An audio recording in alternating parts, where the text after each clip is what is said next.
நான் college first year படிக்கும்போது என்ன ஆச்சுன்னா, நான் என்னோட இங்கிலீஷ் சப்ஜெக்டாக ஒரு போஸ்டர் ஒன்று ரெடி பண்ணி ப்ரெசென்ட் பண்ணேன். அனிமே டாப்பிக்கில் நல்லா ப்ரிப்பேர் பண்ணி பயங்கரமாக ப்ரெசென்ட் பண்ணேன். செம்ம ப்ரிப்பரேஷன் ஓகேவா. ஆனால் அப்போ அந்த லெவலில் என்னால் வந்துட்டு ஆன் மை ஓன் இங்கிலீஷ் பேச முடியலை. நான் ப்ரிப்பேர் பண்ணி பேசினேன். ஆனால் அதை நினச்சிட்டு நிறைய பேர் என்ன பண்ணாங்கன்னா, என் கிளாஸ்மேட்ஸ் எல்லாம் பிரகலாத் நீ செம்மையாக இங்கிலீஷ் பேசுகிற, செம்ம ஃப்ளூவெண்ட்டாக பேசுகிறேன்னு சொல்லிட்டு டவுட்ஸ்லாம் கேட்பாங்க என்கிட்ட.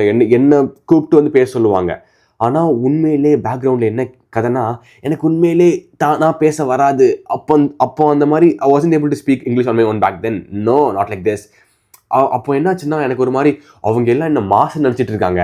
ஸோ இப்போ நான் வந்து ப்ரோக்கன் இங்கிலீஷ் பேசினேன்னா அதான் உண்மை. ப்ரோக்கன் இங்கிலீஷ் தான் உண்மை. அப்போ நான் ப்ரோக்கன் இங்கிலீஷ் தான் தெரியும். அதை நான் பேசினேன்னா அவங்க என்னை தப்பாக புரிஞ்சுப்பாங்க, என்னை ஜட்ஜ் பண்ணுவாங்கன்னு சொல்லிட்டு நான் பேசவே இல்லை. அப்போ நான் பேசவே இல்லையா, இம்ப்ரூவ் பண்ணவே இல்லை. அப்படியே ஒரு வருஷம் போயிடுச்சு. ஸோ நான் என்ன சொல்ல வரேன்னா, நீங்கள் நல்லா பேசுனீங்கன்னா உங்களை அப்ரிஷியேட் பண்ணுவாங்க. நீங்கள் நல்லா பேசினா டிஸ்கரேஜ் பண்ணுவாங்க, மட்டம் தட்டு பேசுவாங்க.